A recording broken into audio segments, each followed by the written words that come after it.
Welcome to The Edge. I'm joined by Aron Wellman of Eclipse Thoroughbred Partners, whose team owns Journalism, the winner dramatically of the Preakness at Pimlico last time before that grandstand 150th running at Pimlico while it's being redone. Congratulations on a fantastic race. As the track announcer Larry Colmus said, I think it's become a meme now. He might even win it. Was a dramatic race, dramatic call. I'd love to talk to you about the Triple Crown and what some strategies are about that, even how it's become a part of the public dialogue now, and also about the Belmont. But before we get to those, talk a little bit, if you would, about the Preakness, what was going through your mind.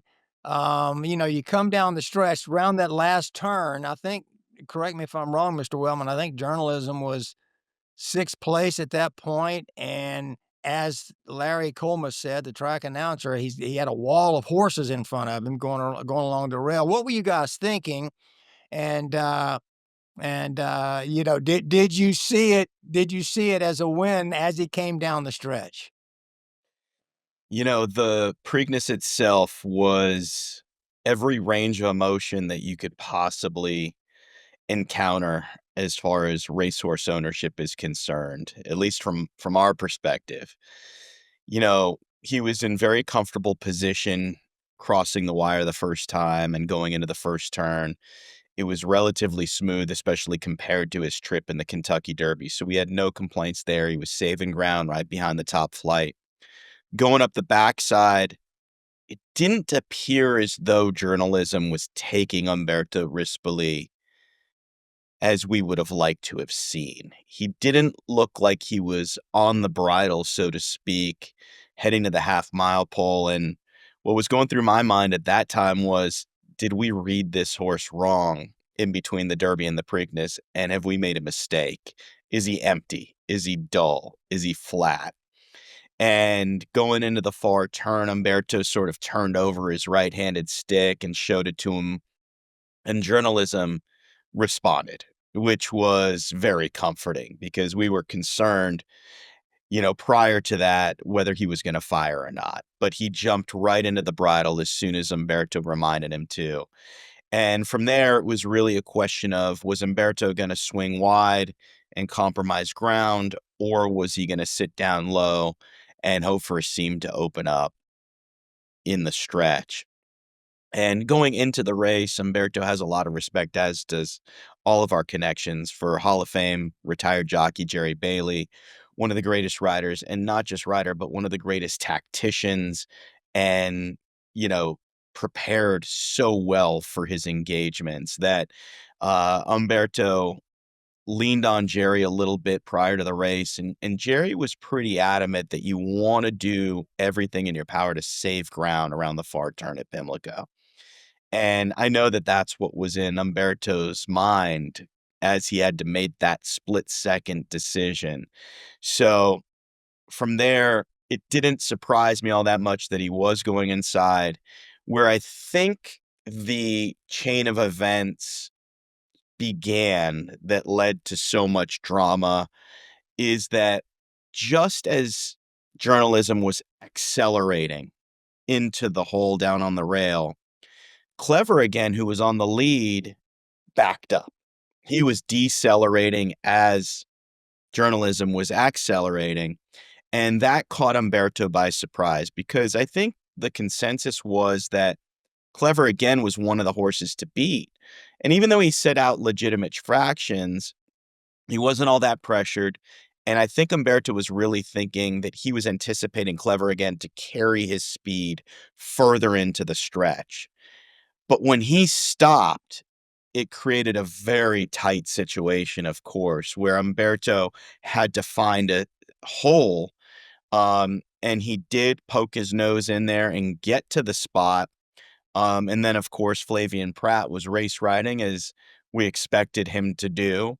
And it's really hard to tell. And, of course, it's impossible for me to be entirely objective about the situation. But in my attempt to be objective and look at every angle, the drone view from overhead, the pan shot, the head on, I really do think that Umberto had established position and that Flavian wasn't really expecting for his horse Goal Oriented to react as drastically as he did by leaning in on Umberto. So it created this chain reaction, of course, where Goal Oriented leaned in on journalism. He bounced off of Clever again, who was retreating on the rail, and it was bumper cars there and pretty nasty at the eighth pole. Thankfully, everybody emerged unscathed, and once journalism was able to extract himself from that cirrus, and the physicality of the bumping that was ensuing, it immediately turned from devastation and concern that, "Oh my god, how did we get into this predicament, and we're gonna be second again," because it looked like Gosker was long gone, uh, to me audibly saying, "Make a miracle happen." And when journalism was able to get in the clear, I think Sandman coming outside of him helped him a little bit because it ignited him those first few jumps. And then, as he's proven time and again, when journalism has a target in front of him, he is going to do everything in his power to mow that target down. And it was logic defying for him to make up as much ground as he did in the stretch on Gosker to get there in time for the wire. Not just get there, but get there rather cozily, half a length plus when all was said and done. But it was just a remarkable feat by an extraordinary equine athlete that showed guts and courage and athleticism and incredible heart to will his way to an undeniable victory. Credit to Michael McCarthy, of course, for having him ready to deliver that type of legendary performance. And Umberto Rispoli, he was gonna win this race or die trying. And it takes a lot of bravery to do what he did. And he needed the horse to do it. And journalism was there for him. So we would have preferred to have kept it a little bit simpler and gotten the job done in less dramatic fashion, but it has become quickly sort of folklore that journalism was able to overcome obstacles against all odds and win the Preakness.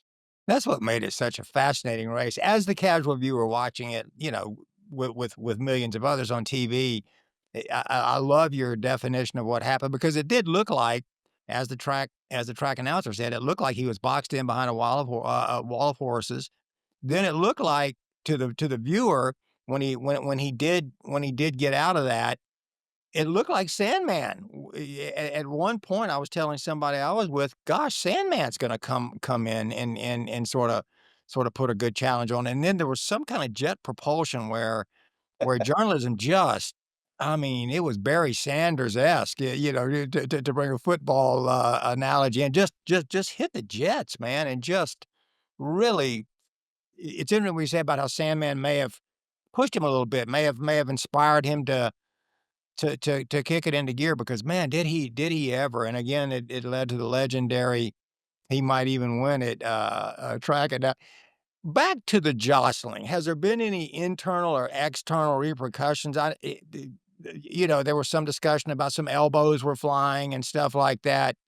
Has there been some internal or external discussion about repercussions, about ways to address that, or is that all a part of racing and you move forward? I don't know the answer to that, Larry. There was an inquiry that was hung up. There was never any explanation as to who they were looking at. I know that they hung journalism's number up there for a second. It was very short lived. So the assumption is that the stewards quickly determined that it was goal oriented that, was the instigator of that physicality. But I don't know the answer to that question. And again, that's assumption. But look, this has been a wild ride along the Derby Trail for journalism. Michael McCarthy, Umberto Rispoli, the Eclipse partners, and everybody associated with the ownership group. Going back to the San Felipe when he mowed down Barnes, when everybody expected Barnes to sort of take care of business that day, and he was all the rage. And then, of course, journalism had to play 4 against 1 in the Santa Anita Derby. Um, there's been a lot of talk about the ride on Barnes that day as sort of a blocking back for Baffert's other entrant, Citizen Bull. And somehow, some way, journalism and Umberto were able to overcome that and surge to victory over Baeza in the Santa Anita Derby. A lot of chatter about Citizen Bull making a right-hand turn out of the gate from the 1 hole in the Kentucky Derby. And then, of course, like as you described, the jostling that went on between goal-oriented and journalism in the stretch of the Preakness. So it's been dramatic. It's been stressful. But somehow journalism has managed to prove time and again that he's just a superior equine athlete. And it's such a pleasure, such an honor, such a privilege to be associated with such a magnificent animal. That was definitely one of the most dramatic races I've ever seen. It was with that setup. Um, Let me ask you about the Belmont. I know you guys, the decision is still pending. Yeah, I think is journalism in Saratoga right now? Is he at the track as all He the is. He traveled from Pimlico to Saratoga on Tuesday. okay. Um, been settled in the last couple days, actually put the tack back on him today, jogged at Saratoga this morning, touch wood, everything was smooth, looked like he was moving well. So, we're gonna go through a very similar process that we went through between the Derby and the Preakness, now between the Preakness and the Belmont. The main difference, of course, we have twice as much time to decide whether we enter him in the Belmont compared to the week that we had for the Preakness before entry time. We'll now have 2 weeks from the Preakness to the Belmont to determine whether we throw him in the entry box. So that's a little bit more comforting than the first go around. When do you have to make a decision? What's the deadline? Drop dead day. Entries will be Sunday prior to the Belmont, so we'll have to make a decision before then, of course.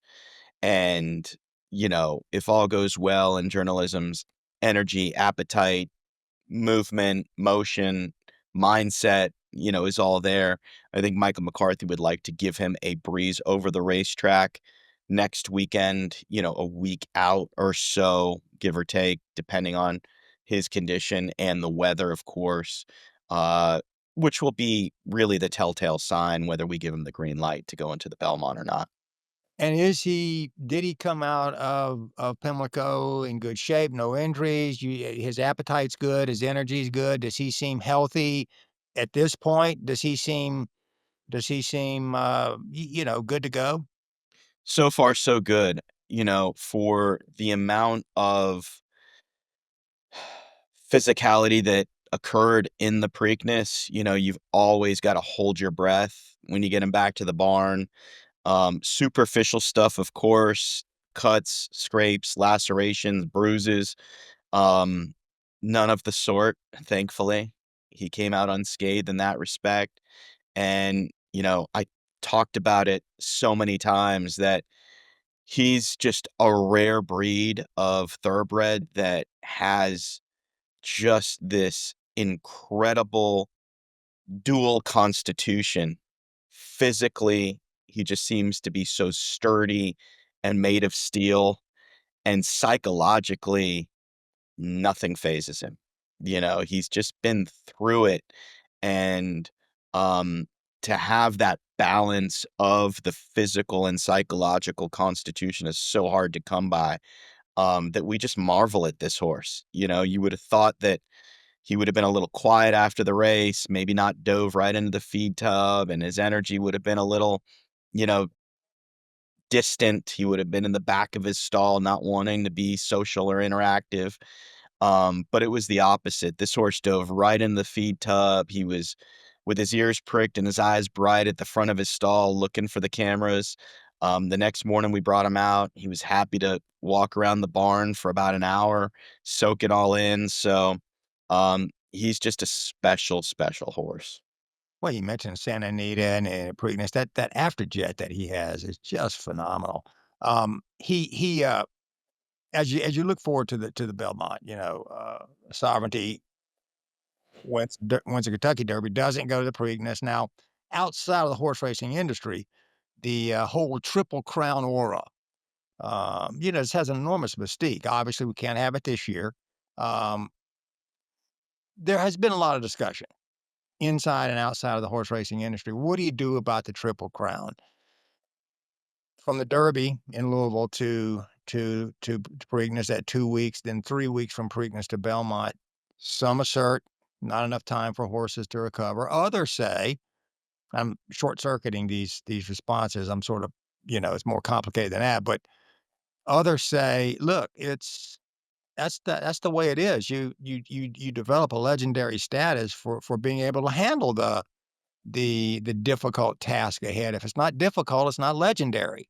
That's what makes all sports, all sporting. We're in hockey playoffs now. We're in NBA playoffs now. The NFL season's coming up. There are a lot of things that are difficult that when you overcome them, the legendary status begins. That's the other side of the argument. And you guys did the Derby, ran the Derby, sloppy track.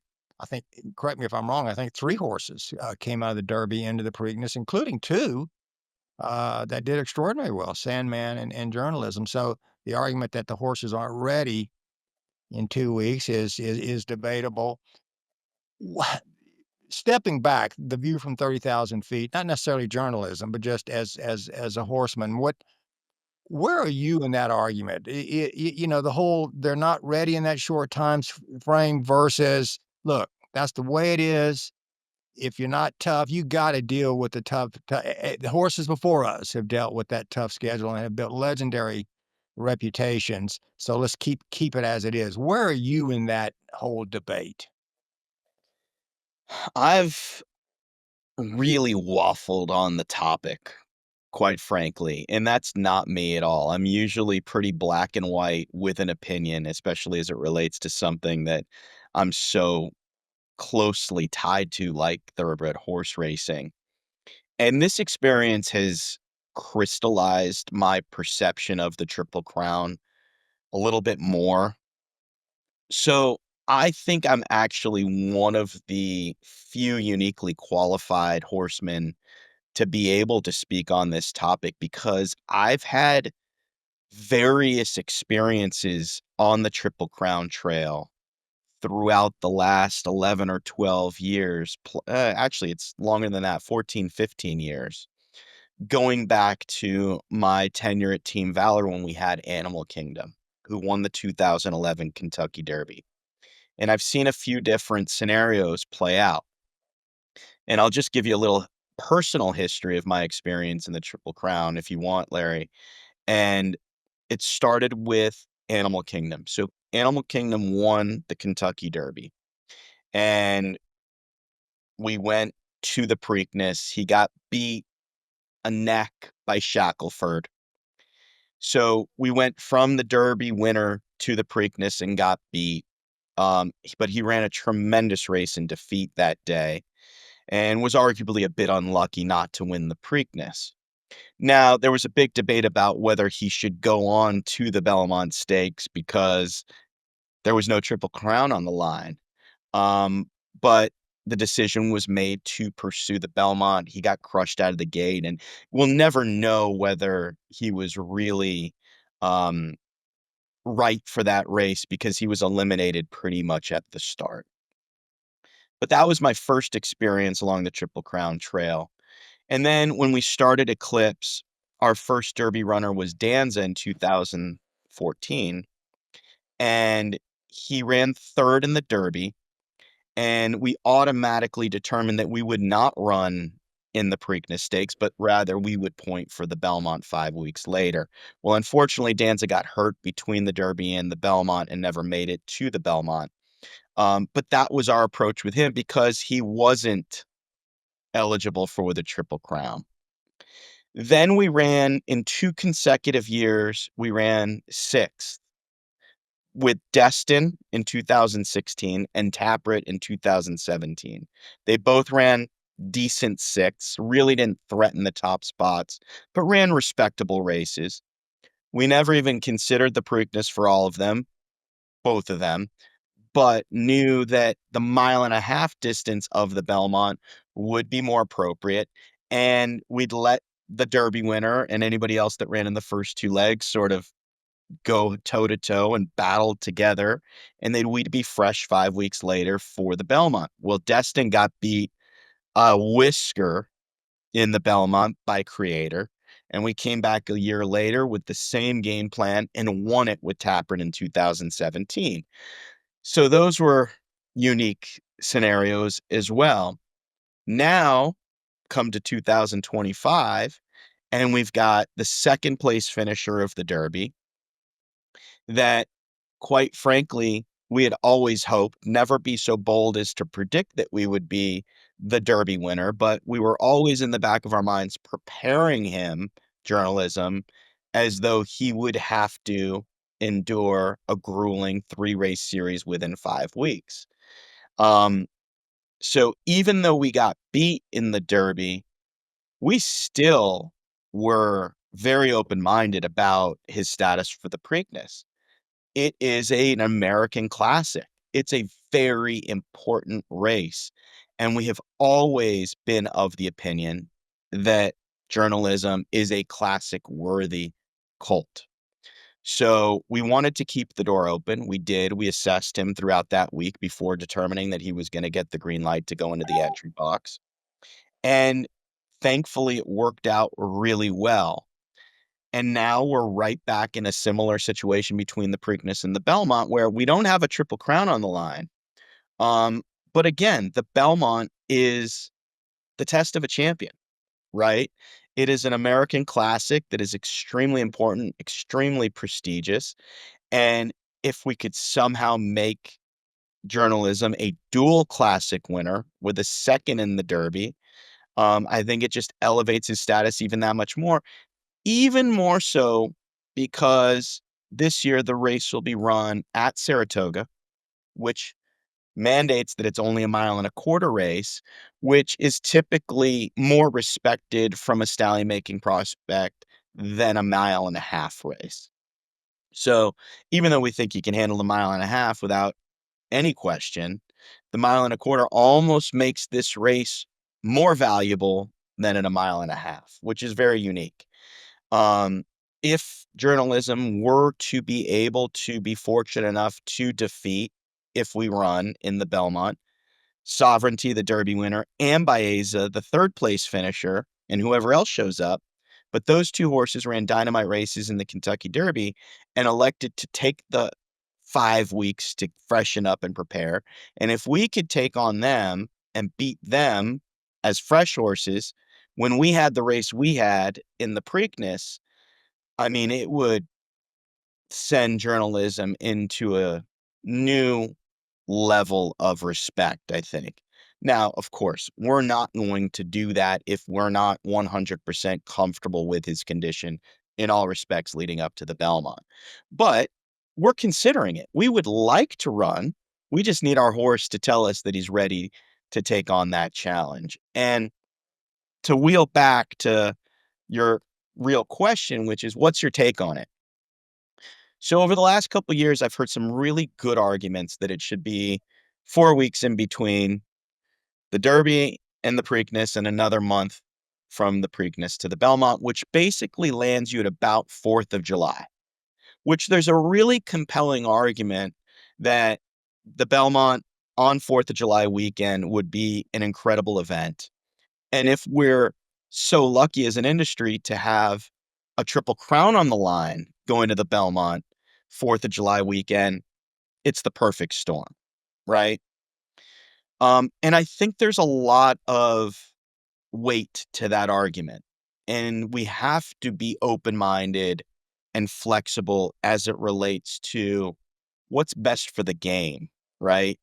We're a sport that has fallen behind in viewership, patronage, gambling, breeding, all the things, and we need every ounce of advantage that we can get.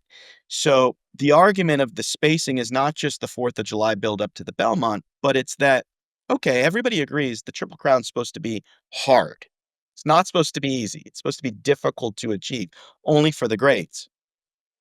And that if the Preakness isn't going to attract the best horses, but having a month in between the Derby and the Preakness would, that even though the spacing is more generous, the competition might be more difficult, right? So you get that balance between, okay, the challenge is the spacing of the race turning around so quickly from the Derby to the Preakness, and then from the Preakness to the Belmont. But if the competition that you're running against isn't as difficult, but it would be if you space it out a little bit further, then maybe you have the same difficult degree of difficulty overall, right? And you have a potential to create more buildup, a longer sustained viewership and following a month, and it, separated. And with that, of course, great American holiday that is the 4th of July as the culmination of this 3-horse series. Now, I think that there's a very strong argument to be made for that. I also think that being in the trenches with a horse like journalism has opened my eyes to what it takes to win the Triple Crown. And we are very blessed to be in the position we're in, to have a horse that was not just San Felipe, Santa Anita Derby, Kentucky Derby runner-up and come back and win the Preakness in unimaginable style. But now we're up at Saratoga preparing as though he could lace him up again in the Belmont. It takes a special horse to do that. We recognize how special he is physically and psychologically to even be considering this. And part of me feels like the tradition of the Triple Crown should be preserved, because now I really do understand being intimately associated with a horse that is capable at this point in time. And we're still 2.5 weeks away from the Belmont Stakes. But if all goes well, we'll continue to consider it. But it requires a special horse to accomplish this very difficult feat. And I'm leaning more towards the traditional path of 2 weeks in between the Derby and the Preakness and 3 weeks to the Belmont, because I understand what it takes. And even though journalism got beat in the Derby by Sovereignty, a deserving winner, I think that if he were to manage to win the Belmont Stakes, he wouldn't be a Triple Crown winner, but he would be held in similar esteem to horses that would have accomplished that achievement in the past. So I'm kind of, now that I know what it takes, and we're still a little bit of ways just to run in the Belmont after running in the first 2 legs, I kind of am in the camp of preserving the tradition, because that is a place in history that's reserved only for the all-time greats. And it takes an all-time great to do it, and we've seen that historically. I don't think we've seen a Triple Crown winner where anybody doubts the validity of that horse's achievement, and I think that's the way it should stay. Yeah, the argument that, and it's not just horse racing, every sport, greatness emerges from difficulty a lot of times. It's supposed to be hard. That's why you have playoffs and other sports. It's supposed to be hard, and if you can emerge from that difficulty as a winner, you do reach legendary status. Got both sides of the argument, but you think right now you're coming down, taking journalism out of it, just in general as a horseman, you think the argument right now you're thinking, leaning towards, listen, it's supposed to be difficult. Greatness battles through difficulty to achieve greatness. Is that sort of the camp you're in right now? Yeah, absolutely, and to speak to the topic of trying our best to cater to the public and put more eyeballs on our sport of horse racing and try to gain traction, whether it's fans, bettors, owners, breeders, what have you. Um, in the wake of journalism's victory the other day, our American public, if not the international public, loves a great performance. They love a great athletic performance, that against all odds athlete that overcomes those obstacles and wins. For a journalist as esteemed as a Michael Wilbon, right?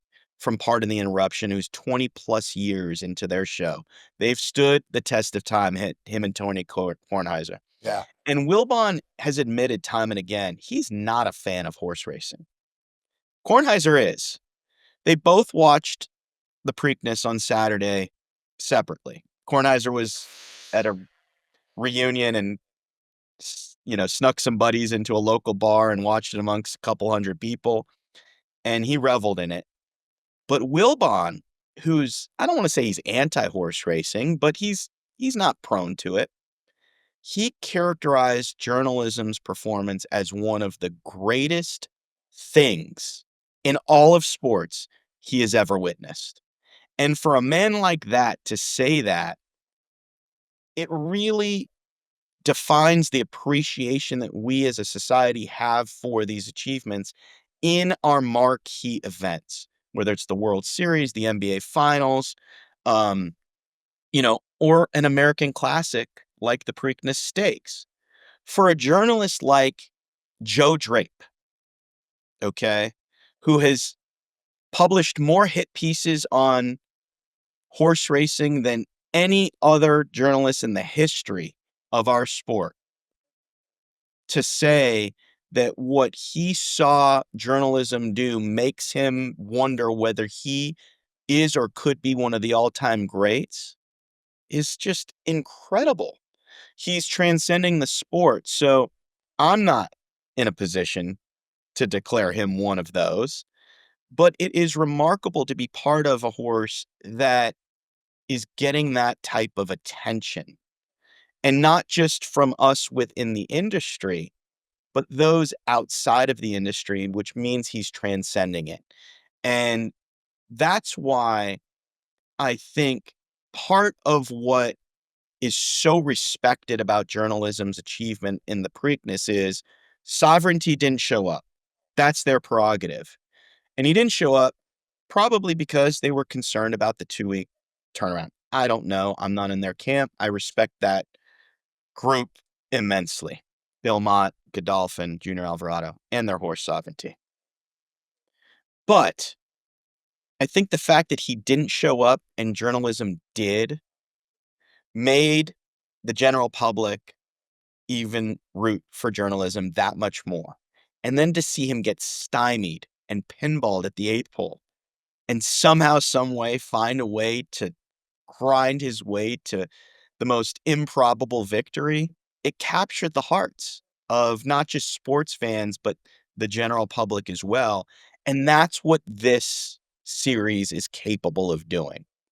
And it's an honor to have been a part of it, but it speaks to the importance of it and how the American public really values these 3 slices of Americana that are the Kentucky Derby, the Preakness, and the Belmont Stakes. There's no question. It's like the Super Bowl, March Madness, the World Series. There are just certain big sporting events, and right now, the Triple Crown, and you and I talked about this last time, it draws eyes from people who might not always pay attention to horse racing until the Triple Crown, may not pay attention to the NBA until the finals, may not pay attention to the NHL, on and on and on. People pay attention to those classic American sporting events who aren't super fans necessarily. And I think that happened with the you're right, journalism and Sandman. Sandman came on strong, sort of undercutting the theory that horses don't necessarily do as well in that short time frame.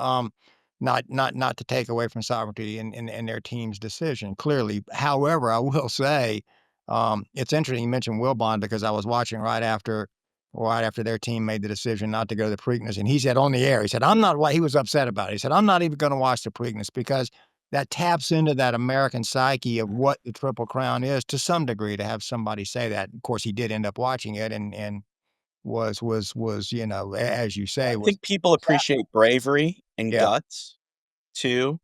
And the fact that we took guts on the part of Mike McCarthy. Obviously, what Umberto Rispoli did on journalism, and the 2 of them took insane guts to do. And I think that's appreciated.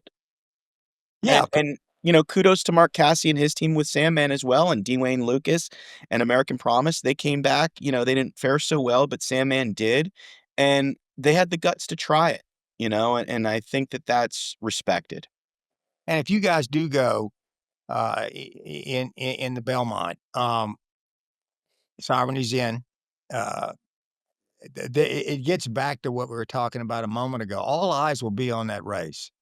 It will be a really other horses, as you know, also have a really good shot of winning. It's not just between journalism and sovereignty. However, the build up to that, the eyeballs on that, already the handle, I think, unless I'm misreading the stats, I think the handle for the Derby and the Preakness, either set records or real close to setting records. There already was a lot of attention in the betting among among the betting public in those 2 races.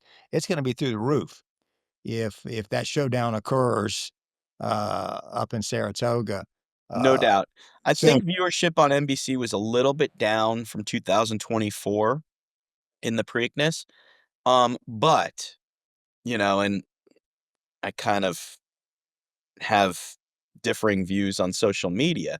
However, I think the 24 to 48 hours after the Preakness, journalism was like the first or second most trending, whatever you want to call it, searches on social media across all platforms, which tells you that people might not have watched it live, but they heard about it and they wanted to know about it and they found out about it.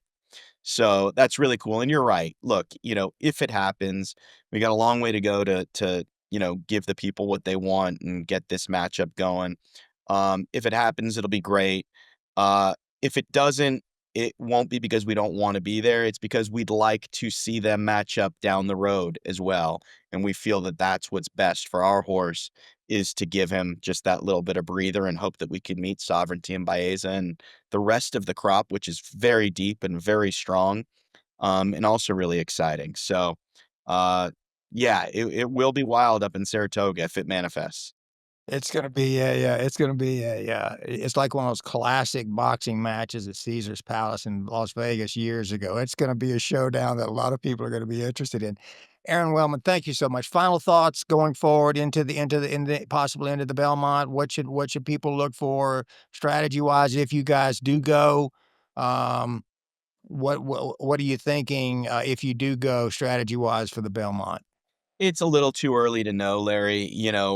I think we're probably looking at a relatively small-ish field. We don't take that for granted in terms of volume. We saw what happened in the San Antonio Derby, what journalism had to overcome that day. But I think we're looking at between 6 and 8 horses, most likely. He's been drawn down inside and in all of his most recent races, which he's dealt with. Would like to be a little bit more to the middle or outside to keep him in the clear and keep our strategy simple. A lot is going to be contingent upon whether Rodriguez shows up because he looks like he's probably the speed of the field of the pop probables right now. I think Baez is going to want to be more forward than he was in the Derby and probably get a trip more similar to what he got in the Santa Anita Derby. Um, Sovereignty is a true come from behind her, and we'll look to be tactical, but I think it's a matter of just trying to keep it simple, ride him like he's the best horse, and hopefully journalism will prove that he is if given that opportunity. And Wellman, thanks so much for joining me today, and congratulations on a great race. I agree with Will Bonnet and many others. It was just a classic, and now is a meme from the track announcers.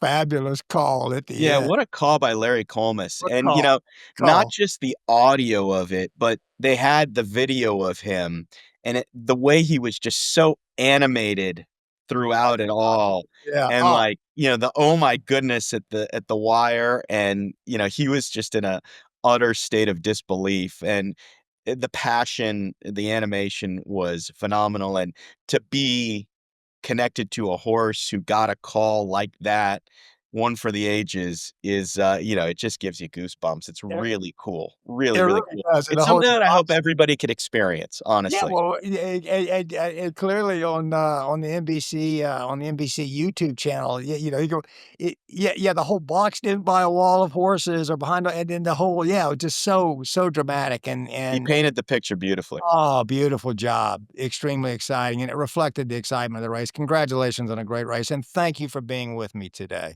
Anytime. Thanks, Larry. Appreciate it. I'm Larry Henry at Gambling.com. Thank you for joining us on The Edge.